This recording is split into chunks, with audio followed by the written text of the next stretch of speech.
నేను ఎప్పుడు గుట్ట మీదకి వెళ్ళి నరసింహస్వామిని దర్శించాలని అనుకున్నా ప్రథమంగా నాకు ఒక దేవతామూర్తులుగా కనిపించే లక్ష్మీబాయి యాదగిరి గారులను దర్శించి తర్వాత అక్కడికి వెళ్ళి ఆ దర్శనం చేసుకునేవాడిని. నేను ఒక పవిత్రమైనటువంటి దాంపత్యం ఇద్దరిది.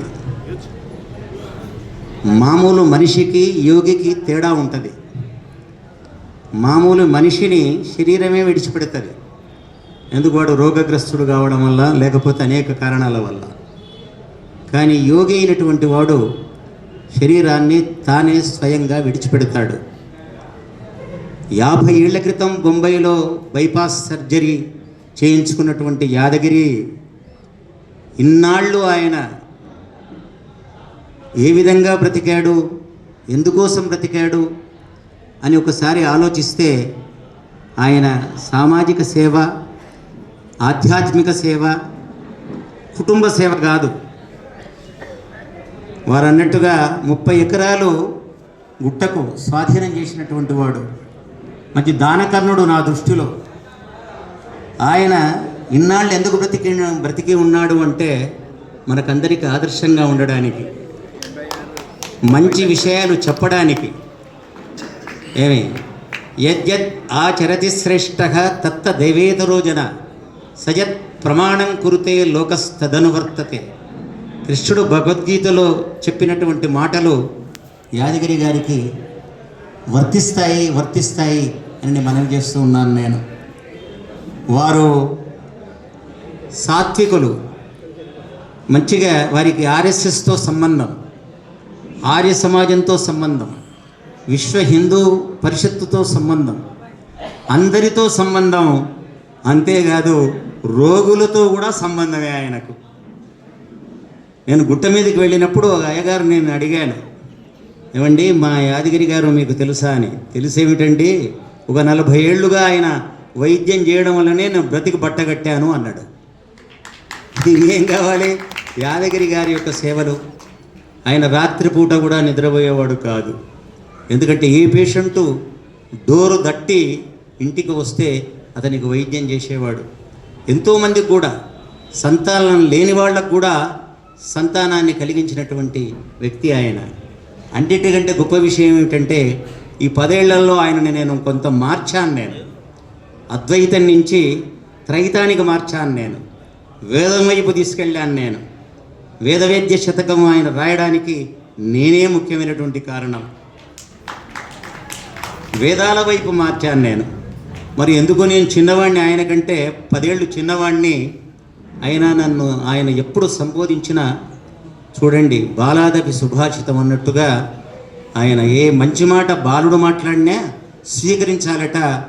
మరి నేను ఆయన కంటే చిన్నవాడిని, కానీ ఆయన నన్ను ఎప్పుడూ గురువు అనే సంబోధించేవాడు. నిజంగా చాలా ఆనందం. ఒకసారి ఇంట్లో యజ్ఞం చేస్తుంటే మా యాదగిరి గారు వస్తే బాగుండు కదా అనిపించింది. కానీ సురేష్ గారు యాదగిరి గారిని ఇంటికి తీసుకొని వచ్చాడు.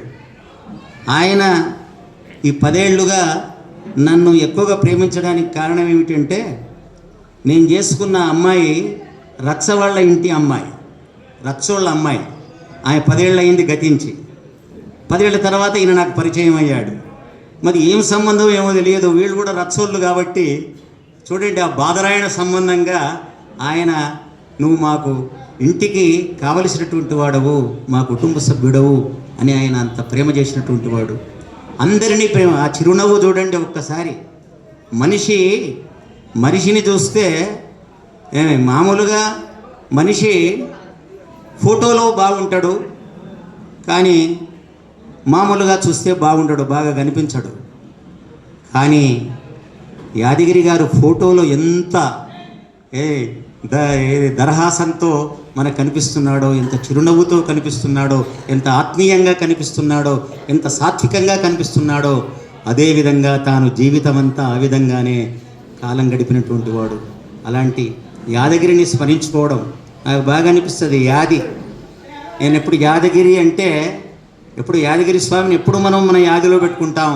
నిజంగా ఆయనతో సంబంధం ఉన్నటువంటి వాళ్ళు ఎవరు కూడా తమ యాది నుంచి యాదగిరిని విడిచిపెట్టరు, మరిచిపోరు అని భావిస్తూ వారి యొక్క కుటుంబ సభ్యులు నిజంగా ఈ సందర్భంగా వారు కవి రచయిత కాబట్టి మా కసిరెడ్డి మహాకవి వారు ఈ సందర్భంగా వచ్చినారు. చాలా ప్రేమ నిజానికి చూడండి, వారికి ఎన్నో కార్యక్రమాలు ఉంటాయి.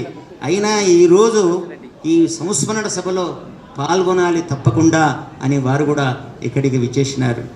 ఒకటే వాళ్ళ కొడుకులు చేయవలసినటువంటి పని ఏమిటి అంటే, ప్రతి సంవత్సరం మా బండిరాజుల మా శంకర్ గారు సలహాదారుడుగా చేయవలసినటువంటి పని ఏమిటంటే, ప్రతి సంవత్సరం ఆయన పేరు మీద ఒక కవికి, ఒక జాతీయ కవికి ఒక 5,000 10,000 ఇస్తూ ఒక అవార్డు ఇవ్వవలసిందిగా నేను వాళ్ళ యొక్క కుటుంబ సభ్యుల్ని నేను కోరుతూ ఈ అవకాశం ఇచ్చినటువంటి వారికి నేను నమస్కరిస్తూ, 10 ఏళ్ల అనుబంధమే నన్ను ఆయనతో ఎంతో గాఢమైనటువంటి ఎంతో పరిచయం ఉన్నవాడినిగా చేసింది.